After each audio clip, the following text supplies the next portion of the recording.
come on stage, darling. If you are going to enjoy any presentation here, it's for sure Adela's. For those of you who haven't heard her speak yet, you're in for a joyride. How dare you? It's yay! Good morning, everyone. My quest for today is not to fall down. If I do, please apologize. I have a very important question. Who's still drunk? They're still in the city center. Okay, who's hanging over at least a little bit? Tiny. Thank you for your honesty. Good. Today, for the first time, I had a chance to actually make the presentation a little bit more interactive. I'm not going to make you stand up. I'm not going to make you speak in front of everyone. But I will make you negotiate a little bit. Today, we're going to talk about negotiate like your life depends on it. We're going to learn some persuasion and selling skills in a very moderate way, I promise. And more than anything, how to enjoy it. Because we actually negotiate all the time. I will give you some numbers. You will understand why, but what I want for you to take today is a little toolkit, yeah? In Czech, we have a very beautiful word for that, vercajk. As you can tell, my husband is from Hilti, so I have to have him on slide, so that's what I mean by that. So then whenever you are in a situation where you negotiate with your loved ones, with your parents, with your kids, with your subordinates, or with your bosses, you know how to use the toolkit. My name is Adela. I lived for the last 23 years in 15 different countries. I now live between Liechtenstein and Switzerland. I know there was some Swiss chocolate, so come join us in the break. And as always, just so you know, the most important thing about me, I'm originally from this beautiful Czech Republic. I always call it the perfect trifecta, so hence the question why any of you are still drunk or not. And what I work with and do is I actually focus on something called behavioral economics and neuroscience, the idea of how your brain works, how it works when you negotiate, how it works when you're stressed, how it works when you're maybe in a really prickly situation and you have to communicate well. So that's why I hope that for today you're going to grasp some tools and ideas how to use it. And I founded a company that's called procrastination.com, and everything we do has 3 really important values: simple, useful, science-based. So I promise no heavy slides, no Excel sheets. I know you guys are all about numbers. It's about 8 years I go to this conference. I still have no idea what you do, by the way. I should not say it out loud, but it's true. I'm one of the person that 4 plus 4 is like 16, yeah? So nothing super numbery, but everything science-based. Plus, I know I tend to speak fast. I have a lot of slides, but if you're ever behind into the science behind it, or you want to get a presentation, send me an email. I'll share my contacts at the end, and I'm very happy to send you the whole pitch deck. So if you want to go through it or dig into some research, it'll be yours. I as well co-founded a book that's called The End of Procrastination. I'm very happy that it's out now in 23 different languages, Hungarian included. So if any of you speak one of those, yay, one of those languages that is not Czech and English, let me know, because I would like to know how the translations were going. And when somebody asks me why procrastination, and people do, because they feel like they never... Who procrastinates here, by the way? Yeah, who did not put their hands up? I don't believe you. But the reason why procrastination is this, yeah?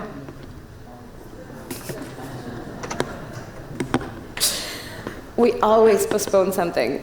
And you would think that we postpone just our to-do list or snoozing our alarm clocks, but sometimes we postpone things we don't feel like we're ready for. To ask for the pay raise, to maybe take on a bigger team or bigger challenge. There are sort of gaps between us, and we have this postponement in us, and that's something that I want to fight. And the last thing, and very shameful thing, of course, I am a massive Harry Potter fan. Anybody else here? Harry Potter? Yeah, Effie, thank you, thank you. Nice. See, my mom always says that I'm too old for Harry Potter. Never, yeah? Fight for this. And the most important thing in negotiation and in everything in life, and even more shameful thing about myself, is this. This is me as a Girl Scout. We always say, be prepared. Yeah, I know. Used to be cute. Be prepared, very important, because what we do is we go into negotiation either with fear, we go in it with just we want something, whatever that is at the end of the negotiation process, but what we fail to do is prepare well. That's what we're going to get in today. learn how to prepare things, learn how to make sure that you get all the tool set. I'm gonna give you some ideas. I'm gonna give you some ideas you might have heard of, hopefully some ideas you've never heard of. Then you're gonna put it into practice. I'm gonna even give you some prompts into AI that you can use so you are a better negotiator. And why negotiation? Yeah? We spend about 24 minutes of every hour persuading, selling, negotiating. Honey, please pick up the socks from the floor. Okay, can we please go have a different coffee? We need to go to the kindergarten. My boss is terrible, I need to talk to him. All these processes, they are happening third time, pretty much of our life when we're awake. Always an important thing to improve in these. Specifically, because what we need to learn as well is not just to be a great negotiator, but to be an even better listener. Anybody know the Mentalist TV show? That's what I do, yeah? It's a guy who just goes to the crime scene, like your Sherlock Holmes for the British people if they're back from the pub, yeah? He looks at all the little things, little details, and he's like, the murderer is the gardener, yeah? That's what I do with people. I want to check how you're sitting, how you're talking. Do you use your hands? Do you have an accent? Do you not? What is your position in the company? Are you behaving like you have the position in the company? And that's what I would like for you to do, not only to learn how to negotiate well, but to listen well, to look in between the lines, to look in between what people say. Because a lot of the time, this is the reality, yeah?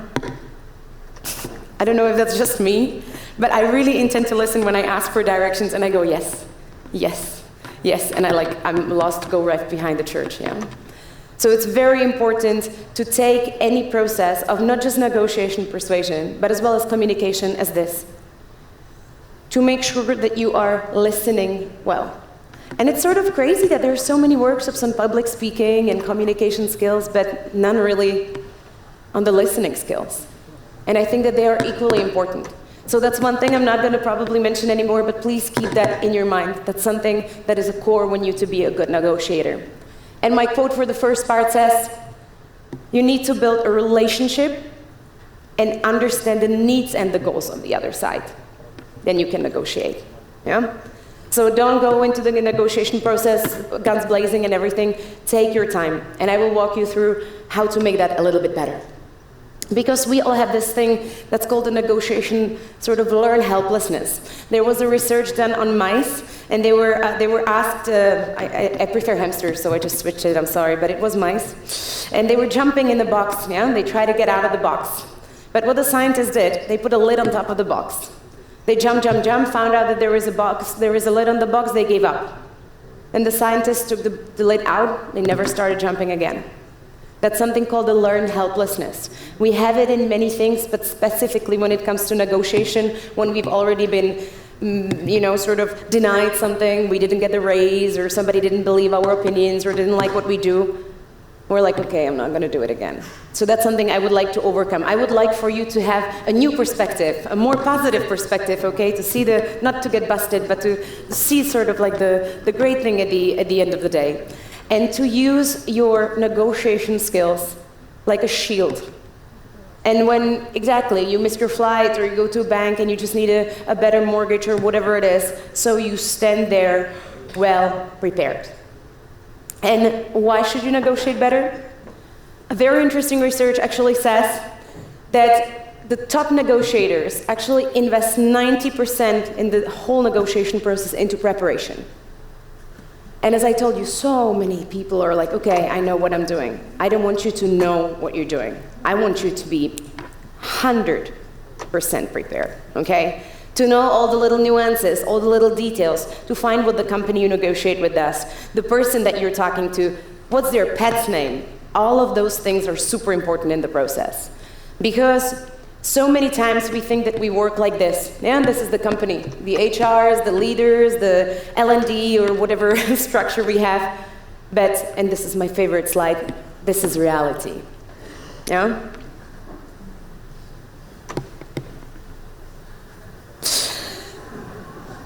I don't want to point fingers on any one of you. If you find yourself in it, great.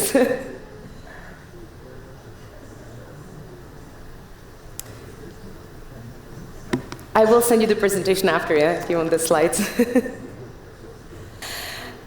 This is it. You never know who you speak to. You never know what their little connections are, who has some secret deals, who won the lottery yesterday, maybe who has a crush on something, who owns some things to another. So we need to find ways how to always sort of find those uncover things, those little things. And if you want to do it the old way, great. If you want to do it my way, I'm so happy that you're here. Because this is the old way. Yeah? Don't you think that this is like when somebody says a salesman, this is what it is? Yeah. Buy this car for $9.99 and $9.99 I'll give you a mop or something. Yeah, or I see that we used to have grew up in Czech Republic and we used to have this guy, his name was Horst Fuchs. Did you know him? He was baldy with like earrings. I was going to say a little bit like mine. It's a bit scary. But he was always like, I can give you a smoothie maker and a mop and something. And I didn't buy anything, but I always was like really enticed to buy it. Why this used to work is because those guys used to have all the information up their sleeve. They were the ones who know how much the car cost. They were the one who knows the best realities, the ones that know which house is where. What is the difference now is that now we have all the information. We have the ChatGPTs, we have the Googles, we can go online when we buy or sell a house, we go to a website. We don't get a sleazy salesman. But something that stays with all of us is this idea that this is sales. And so many people tell me, so do I need to be an extrovert? Do I need to be an introvert? Do I need to be shy and pensive and thing? Or should I just keep on shouting and be very like hands-on flailing? Actually, science shows us that the people who bring the most revenue in-house are actually something called the ambivert. Those are the people that can tap into both of those sides of ourselves. Into the little, I can be very quiet, I can listen. But as well into, okay, let's now talk about it, let's go guns blazing.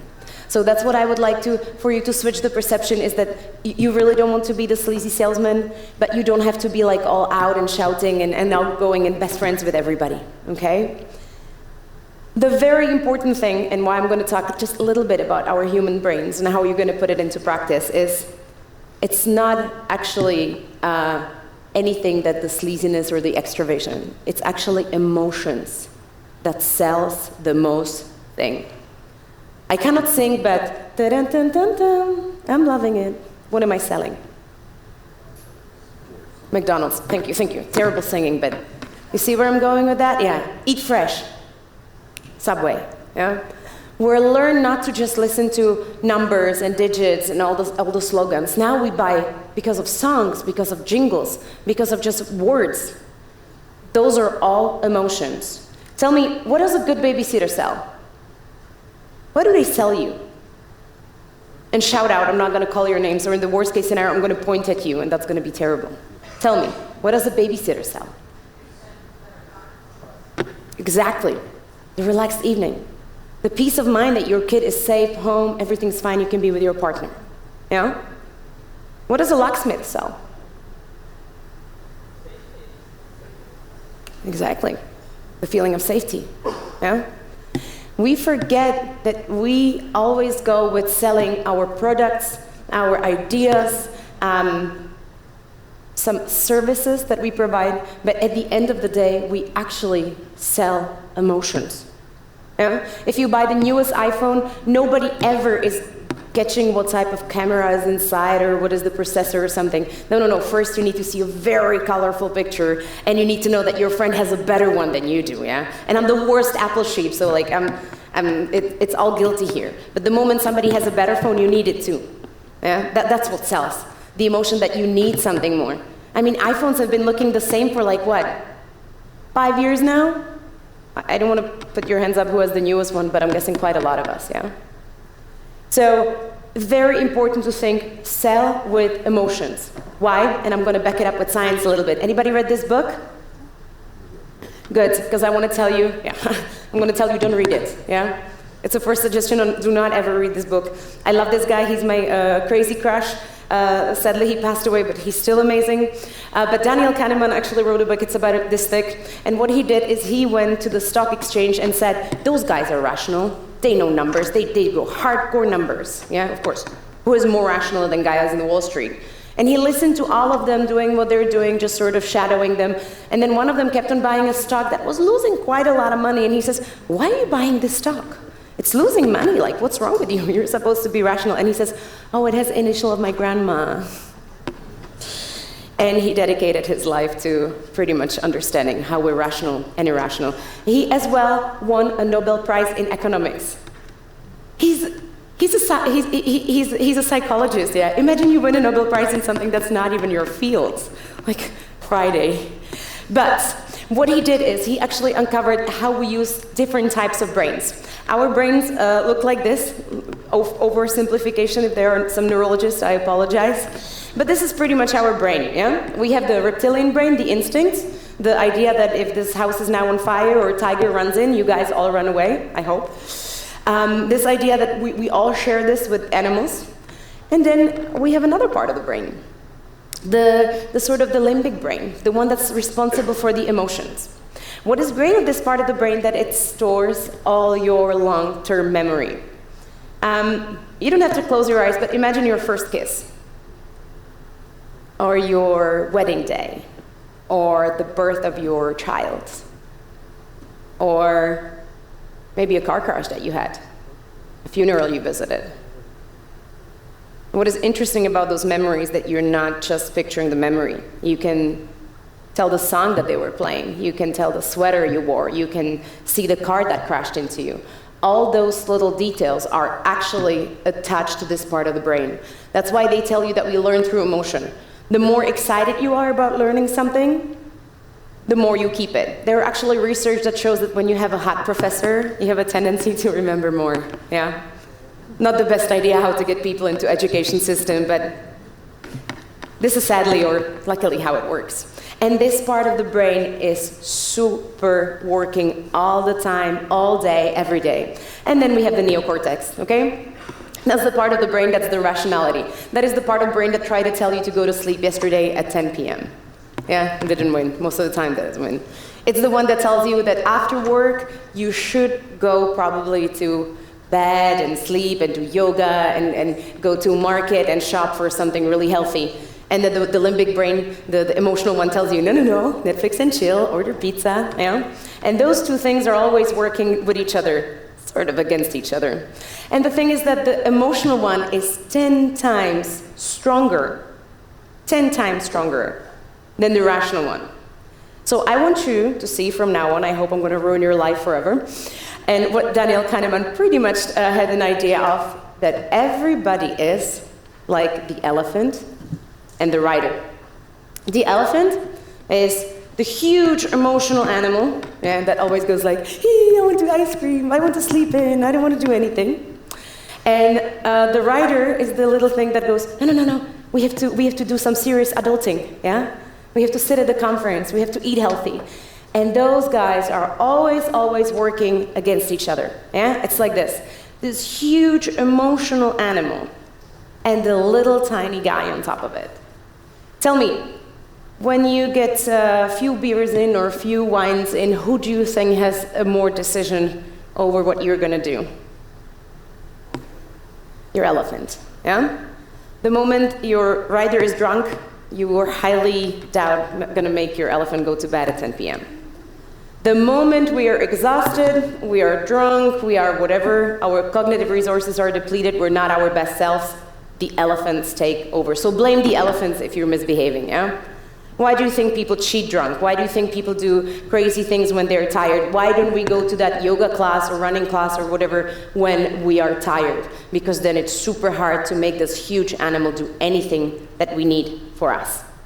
You can think about it, and I'm going to wrap it up so you understand it much more in the process of sales and negotiation, like this. The transfer of the information, the rational part, that's the one that tells you numbers, tells you what to do, tells you how to behave. The one that motivates to action, that's your elephant. Yeah. And if you want to negotiate better, if you want to get better in sales, in marketing, in leadership, you have to understand that everybody has an elephant and a rider. Have you been ever into a fight with your spouse or with your boss or with somebody? Who yells and fights? Elephants or riders? Elephants, yeah? It's our emotions that take over. And it's very hard mid-fight to say, oh, no, that was my elephant, I apologize. Okay, let me just bring the rider in. Oh, that was a misunderstanding, yeah. I know that that's not happening. But somewhere in the back of our head, maybe we can say, oh, listen, maybe now that's too much of my elephant. Maybe let's bring your rationality and say, hey, I'm really pissed because this was an important evening for me.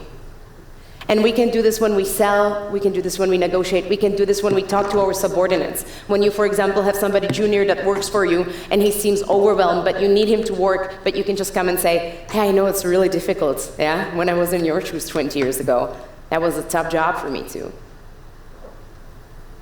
This elephant in the rider is extremely important. And when it always is about feelings, about emotions, about mutual understanding, it's always the elephant. You can very easily remember it as always, always feed the elephant. Don't let them be hungry, yeah? And this works really in everything. Not just in sales, not just in anything. This works in marketing.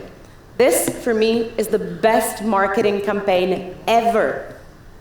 You know the brand, yes? I mean, even if the logo was not there, would you guess the brand? How great is this? No Kardashian models, you know, just black and white prints. Yesterday, you said tomorrow. You cheater, you did not work out. You did not run. Right into your emotions. And they don't care which sport you do. This speaks to all of us, no matter if we do yoga or hiking or downhill biking or if we do neither. It talks right to your core. This, to me, is marketing at its best. And why? It's because it talks right to your emotions. Is that like a pause now? It's like a blackness. It's coming up. So it's very important when you're not only in the sales process, but when you talk to each other between companies, when you're creating products, when you're making things happen that are going to go to your customers, that you put this idea of emotions into practice. Does the crazy dragon behind me means that it's coming up? I can do like a little step or something in between? No? We can have a little break? By the way, it's my fault, yeah? I always attach this thing that something breaks up with the technology when I'm on stage. They were laughing that that's not going to happen. I see my slide, so I can go on. But so try to think about that. When you then put the rider into account, I hope he's going to pop up behind me, then that is what actually gets your customers to stay, yeah? You need to lure them in, you need to tell them something, security, songs, catchy things, but then you have to back it by numbers, yeah? That's your best sales process. If I would go to the store and I was going to say the hamburger would be crap, but it's crap in McDonald's. If I would buy an iPhone and it would just not work and would not perform at least this good, I would give it back. So they need to lure me in, but they need to make sure that I still stay for the rationality. And that's what I would like for you to use in negotiation. Because the way to persuade people is to speak to their elephant first. If the elephant goes, the rider will follow. And that's the most important thing. And I think that a lot of people make bad decisions. They say, hey, we have great numbers. We're going to present them to you. I put them on slide 1. I'm going to get you excited for our product. It's great. But if it's not the elephant first, I'm not going to buy it. Even if you have a massive market advantage, I still need to have some emotions in there. We're going to try to put it into practice. I'm going to ask you to do pairs. I really need you to be 2. If you're 3 here, no, do 2. That is the answer. I would like for you, and don't make it too difficult. It's not a kindergarten. Yeah, imagine like your parents are in the audience and they're keeping a strict eye on you. We're going to imagine like $10 just fell from the sky. What I'm going to ask you, and that's going to be very difficult, is we're not going to talk. Yeah, it's going to be quiet exercise when I would like to hear from person A, 1 word, and from person B, 1 word. It's as easy as that. It's called the ultimatum game. Imagine, $10 fell from the sky. Person A gets the $10. Yeah, they just fell here. Woo, $10. Like yesterday with the Callisto money. Hey, you have $10. And you just tell the other person how you're going to split it with him. Again, no negotiation here, yeah? You're just going to say, I'm going to give you this much. I'm going to take this much. The other person rejects or accepts. Nothing else. Am I explaining it? Well, yeah, you're nodding. You seem like Not many hangover people here, good. And the idea is, if the B person, if the one that you give to offer agrees, you can both keep the money. If they don't agree, you both lose the money. See the concept? Very easy. What I want you to do is turn around and say a number. And the other person says, no, we can do this, yeah? I mean, it's morning, but I have high hopes. Very important thing, no negotiation and no side hustles, okay? No idea we're gonna keep the money and then go to the beer later, or we're gonna invest it in something. I know you're finance people, I've been there. No hustles, no negotiation. I'll give you a minute and a half. The one person say, I am A, I am B, you guys A, B, A, B, A, B. We're not in kindergarten, I have high hopes in you. Say, an offer? Yes or no? Go. I'm gonna check that you're not cheating.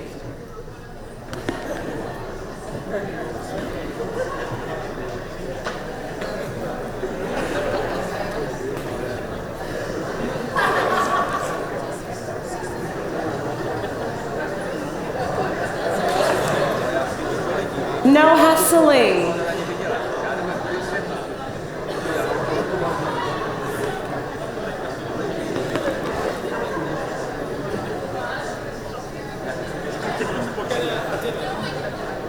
Only once, only once. Say a number, somebody replies. Aww. Don't be nice to each other. Mean it. It's a negotiation. It's gonna get hard from now on.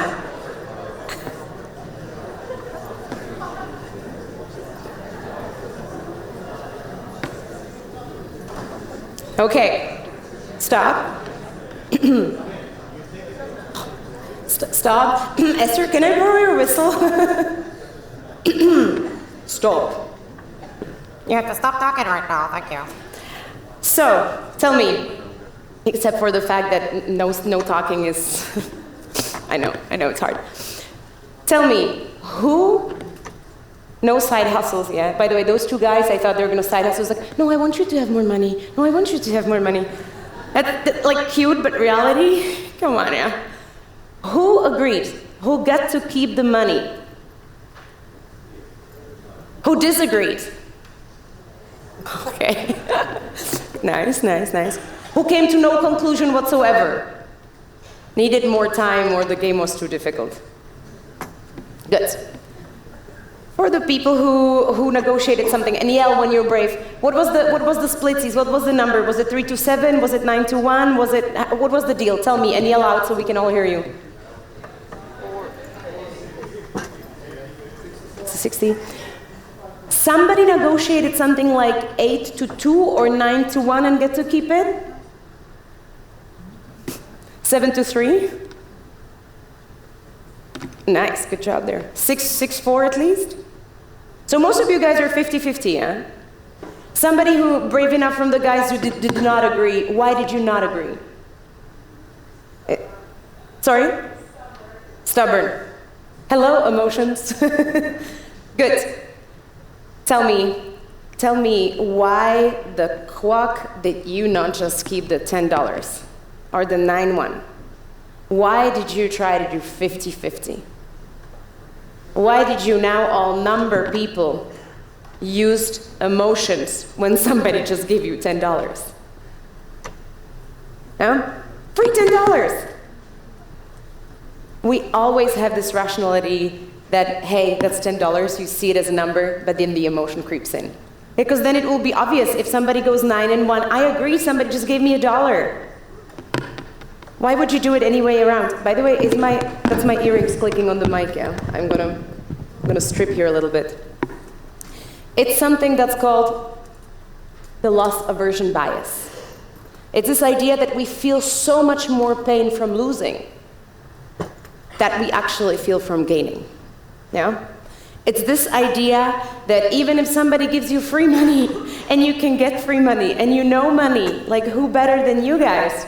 We're still hustling, we're negotiating, and I played this game with so many people, and you don't know how much I've heard of, like, you keep the 10, we'll tell her we keep the 10, we'll go to the beer, we'll go for beer together, yeah? Whatever it is, there's always emotions playing in our mind, even when we're talking numbers. By the way, if you're ever into really reading on how to negotiate, Read this book. That's my reading tip. I love it. I stand by it. If you like audiobooks, want to drive home, this is where you want to go. At one conference, I said that negotiation with kids is like with terrorists. I'm not going to say that ever again. But you know where I'm going with this. So for any of you who have children or parents that disagree with you or have really difficult colleagues, this is a base book to do what you need to do. Chris Voss is CIA expert. He's the guy that negotiated with the worst terrorists in the world, and he's going to teach you how to negotiate. But none of those cheesy, crazy sandwich methods and 3-2-1 methods, but very smart steps. And he says an important quote for this part, and that's when I'm closing it. Emotions aren't the obstacles. They are the means.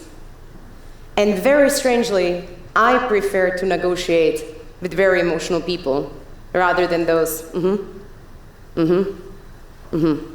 Yeah? Emotions give you playgrounds. How to put this into practice? And here, on the more sort of put it into practice part, then we're going to end it with a game. Beware, it's coming, more practical stuff. But my number one is open-ended question. How many times somebody tell you to use open-ended questions in negotiation? Really?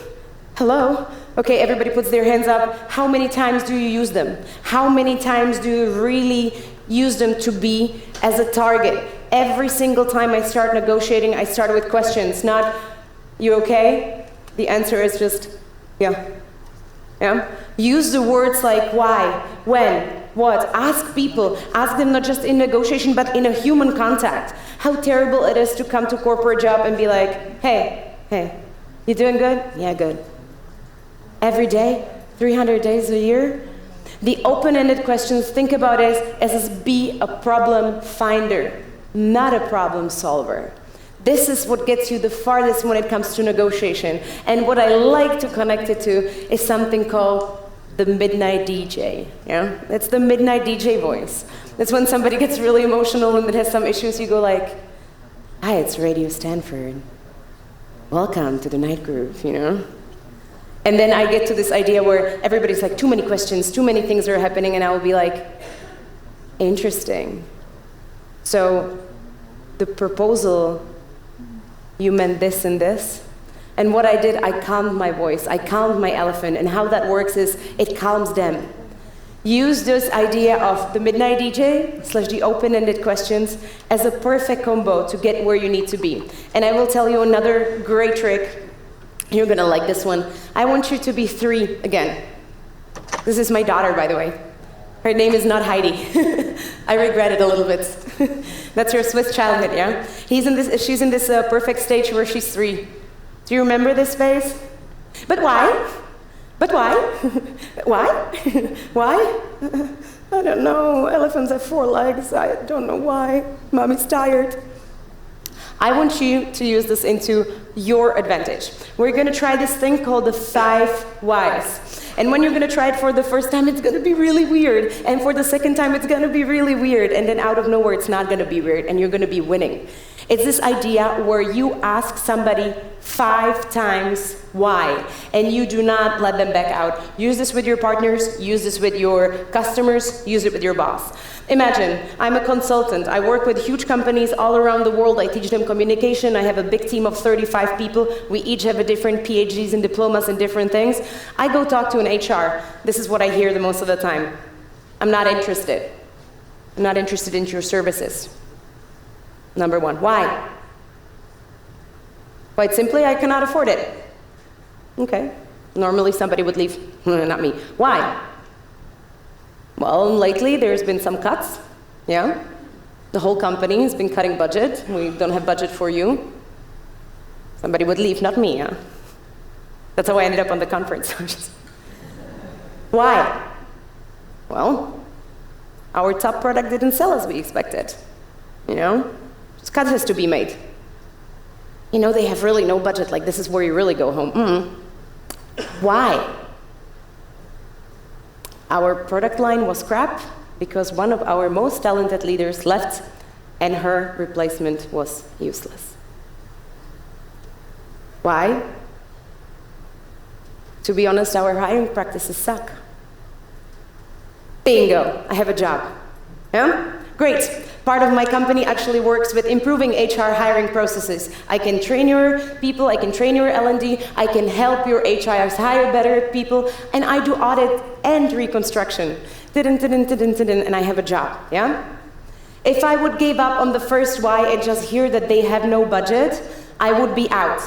And I'm not selling my products and my services to people that don't have money. But most of the time, if you don't have money and you're a huge company that I normally work with, it's not that they cannot afford a training and one training. They just don't see the priorities. And maybe I have came with a bad proposition. Maybe I try to offer them a training, I don't know, on procrastination or leadership or something. But they really need an HR training. You see how sort of easy this is to put into practice? And first you would sound a little bit like a fanatic, saying always like, why? Why? A parrot fanatic, why? But you will get to the core of what you need to hear. Can you see yourself putting this into practice? Can you see how much more you would have known about your customers, about anybody else? Use this method. I know it sounds crazy, but it works every time. To finish this part, and before you're going to start negotiation, 2 things of how I would like for you to, 1, prepare, and 2, how to get into the fight. And those 2 animals, I'm like a zookeeper today, yeah? Those 2 animals are the bat and the fox. Because this is how we negotiate, yeah? And this is this idea that we prepare something, but when we get there, how much do we really remember, yeah? Even when we have notes, we don't have everything. And then what we can use is even slighter part of that. I want you to understand that the preparation is an absolute key. I'm gonna give you a real tool set on how to use this. And if this doesn't interest you, then this might. This is actually one of the most recent study between people who negotiate and who do not. That's almost $1 million for your retirement, yeah? With a sort of a career start on 70, which is not totally bad. I don't know how much money you make, don't tell me. But that's a huge thing between people who actually negotiated. And those are not negotiation masters, yeah? Those are not people yelling at their bosses. Those are the ones that from time to time calculate their finances, say, hey, I'm good at this, and come to their boss and be like, listen, we need to talk where I'm going. That's what I would like for you to get. The fox approach. Try to think of yourself as a little fox, yeah? She's clever, she's strategic. The most important thing, have your critical objective, have your key issues, and gather data. I told you all about emotions, you all work in the finances, you know it. We need data. And the most important thing is gather really good data, yeah? One of my favorite data collection is this. This is a chocolate consumption, and this is Nobel Prize, Nobel winners, yeah? I mean, you just eat chocolate and you get a Nobel Prize. I mean, isn't that a great data? And who's here from Switzerland? I mean, come on, yeah? That's just great.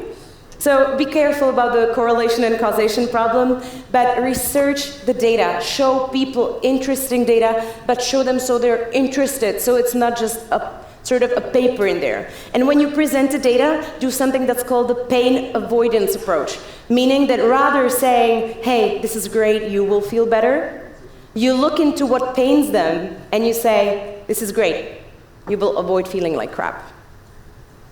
See the elephant in there? See the emotions? Yeah, when you hang over in the morning and somebody's gonna tell you this is gonna make you feel better, you're like, but when somebody's gonna tell you, hey, it's not gonna, like, you're not gonna feel like a crap anymore.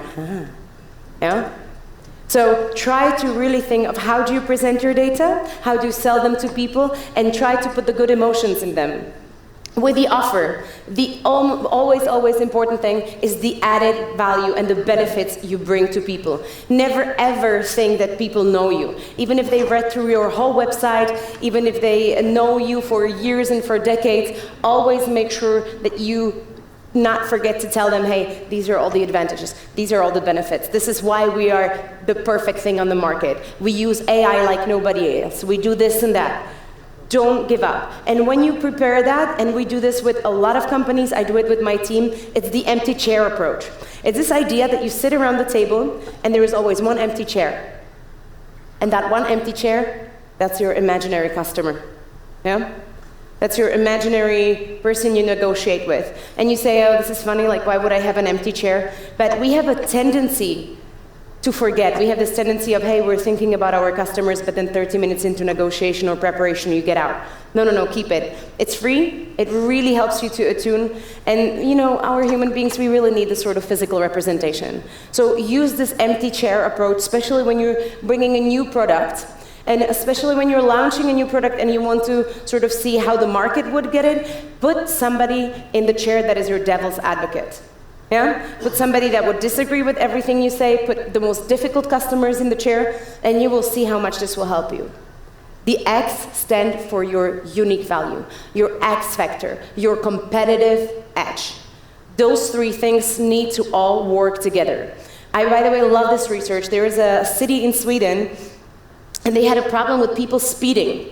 No matter what they do, it never worked to stop them. They were always speeding. Yeah? Cameras, fines, you know, I don't know if Swedish people are so rich that they don't mind. What they did actually is that they put this lottery in the middle of the street. And when you actually manage to get the perfect speed, it shows at the bottom your license plate. And then from all the fines collected that day, every day they would draw one winner and actually give him money for not speeding. So simple, huh? Multi-million-dollar idea. Just changing the perspective, just shifting this, just seeing like a new point of view. We had a really huge issue. I used to live in California. There was a huge issue with people parking in the spots that were dedicated to people on wheelchair. Nobody cared. I don't know if I think that's everywhere in the world, but they would just park on the wheelchair spots, and I hated that. I had my grandma and granddad in a wheelchair. I could never park anywhere. I was just hating it. And what they did, they started putting pictures of people on the blue sign of the wheelchair. So many more empty spots. Because for you, it's just a blue sign with a wheelchair, but the moment you see the person that has to park there to go to the doctor, to go to the store, different perspective. So try to think of maybe how something that can be a punishment can actually be a lottery. And I want to give you something here. Those are some of the prompts that you can use. Who uses AI here? For the rest of you who did not have your hands up, seriously, this is it, yeah?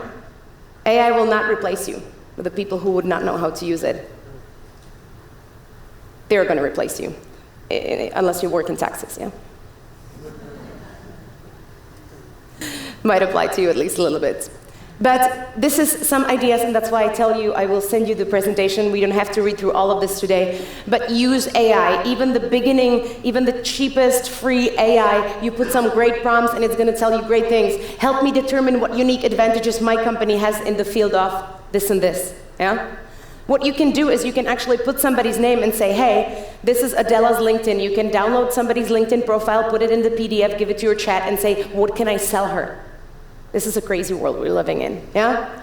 You can put anything there. You can say, hey, what is my advantage from my company to this company? What can I offer them? What is something that's absolutely unique? You can say, hey, I have this company. Can you think like the strategical engineer of NASA and tell me how I can improve it?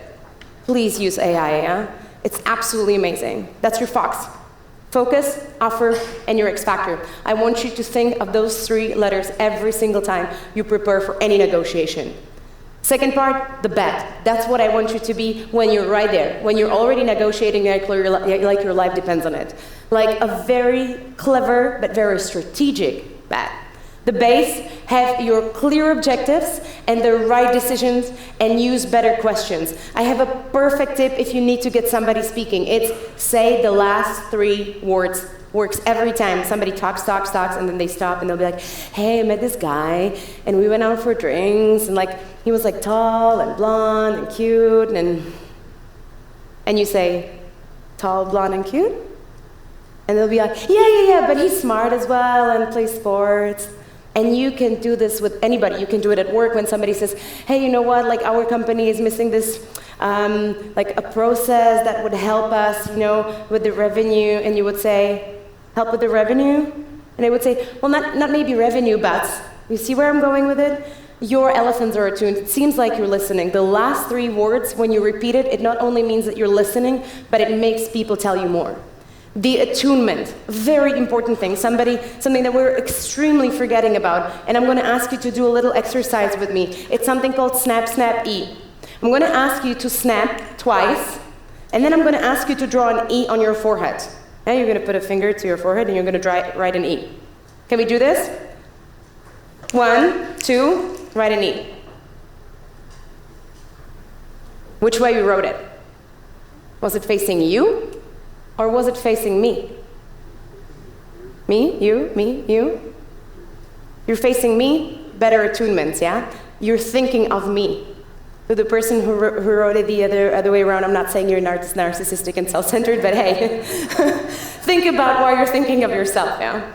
And that's your attunement. The moment you feel like somebody's writing the E the opposite way around, those are not people that are connecting with you in a negotiation. We always need to make sure that we're thinking of the other person, we're stepping in the other person's shoes. Decrease the power to be more efficient. The more powerful you feel, and act, the less perspective you have. Yeah? That's why a lot of times, and I don't want to generalize here, but people that are on a very high points, very high place in the company, people who are famous or something, it will be very difficult for them to take your perspective. Yeah? There is sort of this balance between that, so please try to think about it. Make it personal. Always, when you think of attunement, think of that one person. Another great research, there were radiologists finding that when everybody has to look at all those screenshots, I don't know what is it, you know, when you have those little radiology things, my mom would probably kill me, I should know what is this called. Well, they were scanning people, you know, in the x-ray. Then they would make mistakes. They would just go very quickly and they say, okay, this guy has a broken hand, okay, this guy has a broken neck, this guy has a broken heart. The moment they put a picture of the patient next to it, 22% less of a mistake. More time taken, less mistakes. Yeah?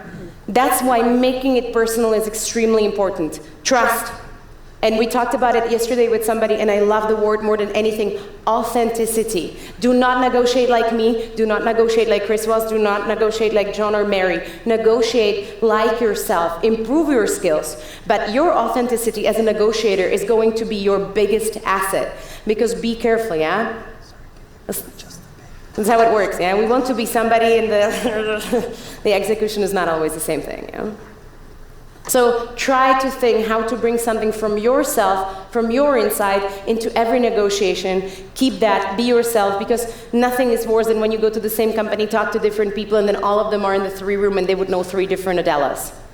That would never work against you. Do you know when people are fake, this like hair at the end of your neck goes like, eh.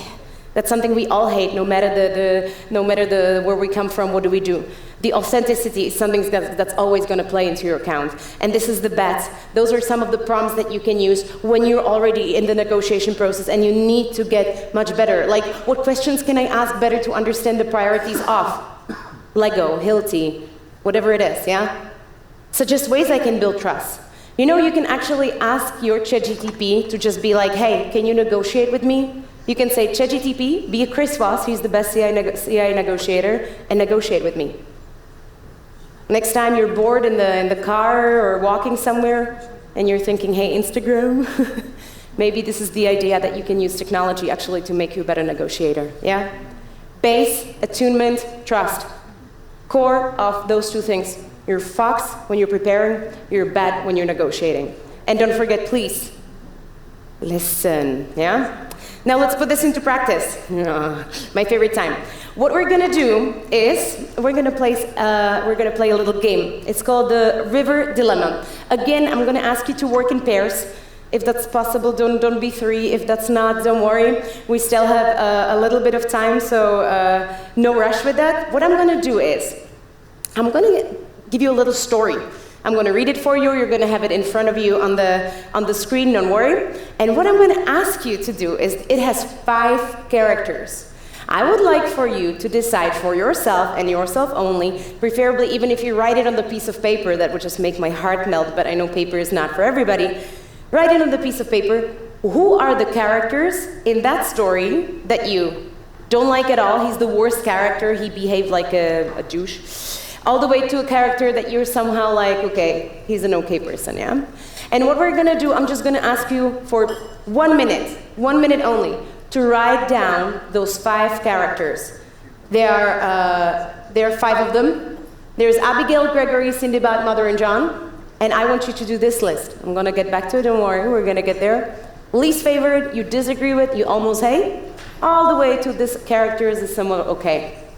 Easy? This is a story, yeah? A lady named Abigail was in love with Gregory. They lived beside a river that was full of crocodiles. They lived on opposite side of the river, but there was a bridge so they could cross the river and see each other often. One day the bridge was blown away by the flood. Abigail tried to cross the river to see the Gregory, but couldn't. So she requested a riverboat captain, Sindibad, to take her to the other side of the river. Sindibad told her he would do so if Abigail went to bed with him. Abigail denied it and complained to her mother. She just listened but did nothing. Finally, desperate, Abigail agreed to Sindibad's proposal. Sindibad took her to the other side of the river, and we know what's happening.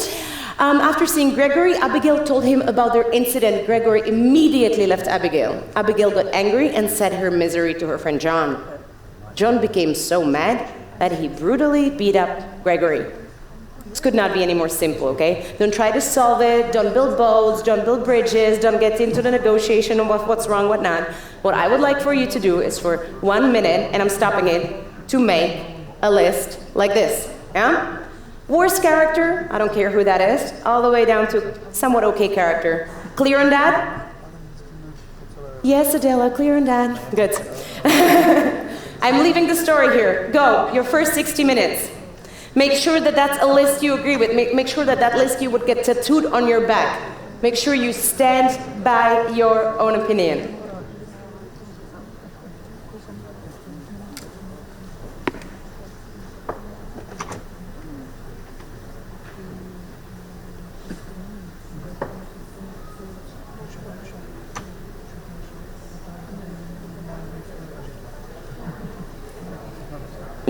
No discussion, no negotiations, no haggling yet, huh? Make sure that's your list.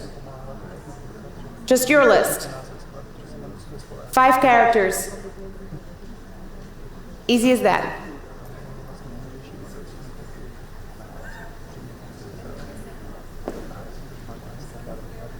Check that out.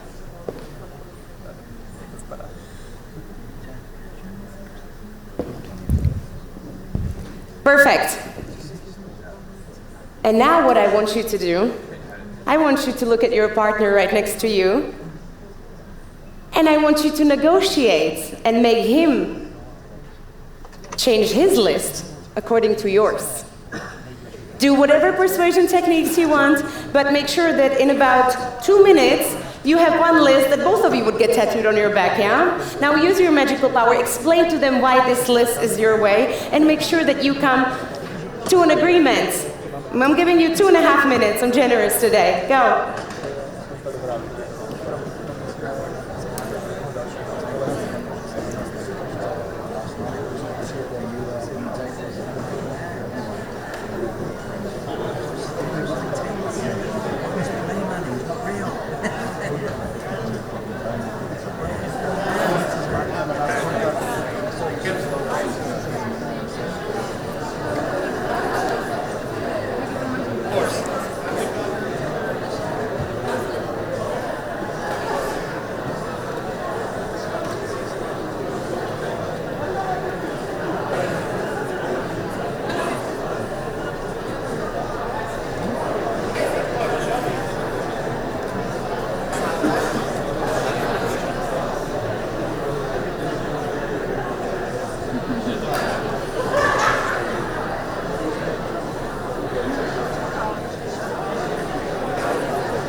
seconds. 30 seconds to a final agreement.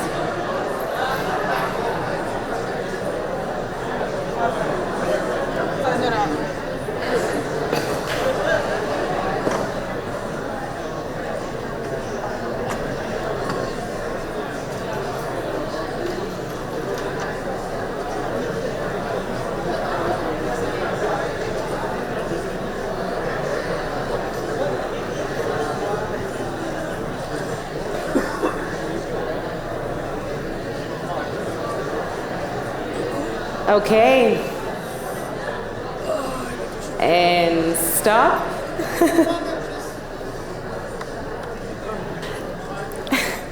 I'm not going to whistle, don't worry. There is a break after this. Use it freely to keep your negotiation of who's the worst of the worst and why you agree and disagree. Anybody who turned around at each other and had very similar lists, somewhat similar, really different, like, how could she think this way about Sindibad? Okay, interesting. By the way, I strongly challenge you to download this game. Again, send me a message, I will send you a whole paper of how to play this game and play it with your team. I play this game when I hire people, I play this game with top leaders. I actually want to write a PhD thesis about this game. It's a thing, yeah. Hold thumbs on Friday. I hope they're gonna see the behavioral economics behind this. This is, by the way, of course, obviously no correct answer. Yeah, we all know that. It's a game written by psychologists to make us all disagree. I love it. It's like a pure evil game. Yeah, it's great. I'm gonna ask some questions very quickly and like yell it out loud. Just give me answers. How old is Abigail? 12? This goes down to history as the youngest Abigail answer, okay. That much of an advantage just in a debate, okay. Who else? What did you yell, 23, 20? Anybody think she's over 30? So it's just me making all my decisions with my mom, okay, interesting. Anybody, by the way, anybody would think that Abigail is like this young, innocent, somebody that, you know, was taken advantage of, even though we all have our own decisions to make? Good. Tell me, who put Sindibad as the worst person in the story? Oh, interesting. Who did not like the brutality and put John on the first spot? Interesting. Who for some reason thinks that Sindibad is one of those really dark-haired captains and is all like, smooth talking? Just me? All right. It's very interesting how we perceive characters, yeah? We all have different issues, we all have different things. We might feel like Abigail sometimes, we might have a boyfriend like Gregory, we might have issues with our parents.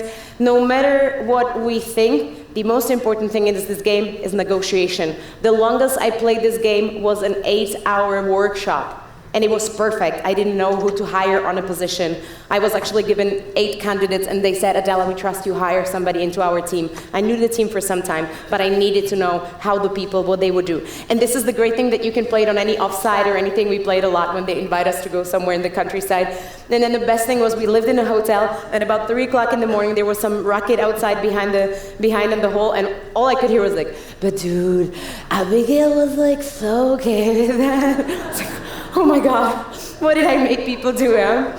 So please use it with your team, see how they negotiate, and then the best thing is then to give people deadline. Say, hey, you two, 5 minutes, you have to agree. 5 minutes and you have to present, both of you standing here, so I trust you 100% that you agree. There are people that would draw numbers. People who would say percentages. They would just people go rock, paper, scissors. That's negotiation for you. So play Abigail, use this time to really decide and see how much you can play from this game. This is a perfect negotiation exercise. Play it even with your family. It's super cute. And how did it go, by the way? Did you manage to get to an agreement? Somewhat? Who would need more time, really, to negotiate a lot? Okay. Was it easy or hard when you had to pick the first characters? Hard? Was it harder when you had to negotiate? Even harder. And the most important thing, who thinks Sindibad works in sales? Sorry, anybody who works in sales, I'm sorry. Yeah? To me, by the way, and I know you cannot tell anything, so that's going to be just my decision. Even though almost 40, I tell everything to my mom, yeah? She's the best friend of mine. If I would not talk to her, I would feel really weird. She's the worst for me in the story, yeah? She gave up, thank you, mom team, yeah? She gave up on her. She wanted any opinion, and you could say, Mom, I disagree with you, but there's nothing. On the other hand, Sindibad, I'm sorry. Sindibad is a salesman. He didn't rape her. I know it's a difficult subject, but like, hey, take it or leave it. Yeah, for me, he's a salesman, and I mean that in the nicest way possible. We all have our own opinions, and yes, I don't like when somebody beats up somebody. But you see how, when you would now disagree with me, how much of a discussion we would get into. And that's what I invite you to do over the break, yeah? When you don't know anything about to talk, after 3 days together in the stands are no more chocolates and basketball games, maybe it's a good idea to negotiate. And the last quote for this part is, behind the need to communicate is the need to share. And behind the need to share is the need to be understood, yeah? That's what negotiation is all about. You listen to me, I listen to you, we try to agree on something. And the most important thing when you're in a conflict, put it in front of you, don't put it between you. Yeah? If I say, hey, we really disagree, but we have to work it out, how can we look at it from a different perspective? How can we not put that in between? That's what negotiation is all about. Clear? Good. A summary, as always. Don't be a hamster. Don't get stuck into the helplessness of I'm not going to negotiate because I'm not the master. The mastery comes from you trying over and over again. Be swift as a bat.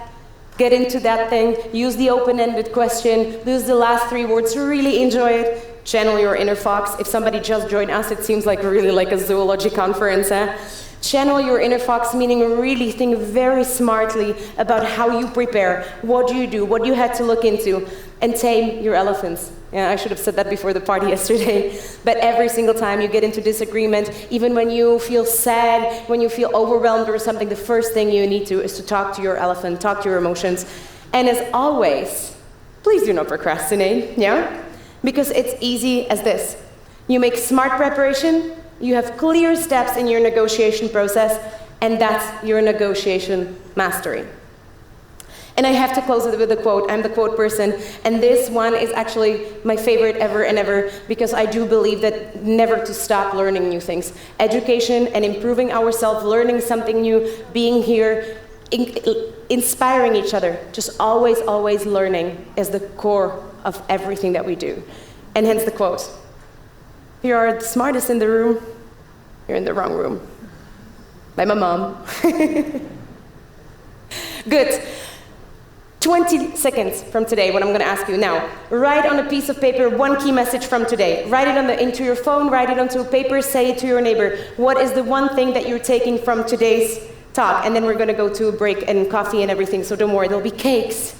What is your one thing that you're taking that you don't want to forget? Very quickly, 20 seconds, tick tock, tick tock, tick tock. By the way, the time count does not work for the last half an hour, so I hope I'm okay on time. Good.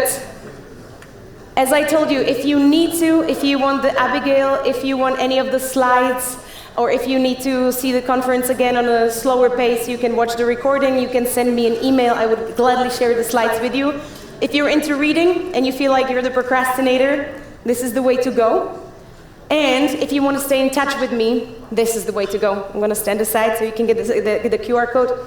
Do not hesitate to just send me a message saying, hey Adela, we met at the conference, give me your slides. I would very gladly send you the whole pitch deck. Use it, enjoy it, share it. I'm sending you the Abigail as well. And plus, of course, I would always be gladly in touch if you're ever looking for somebody to play Abigail in your companies. And we're running out of time, so I'm not even going to do the Q&A now. I'm just going to go back in that. Good. Then that means thank you so much for spending your after party with me.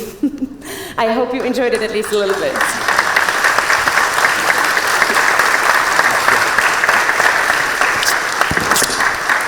Brilliant as always. Thank you. A little gift for you. There you go. So, if you're not inspired now, I guess you probably never will be. All right, but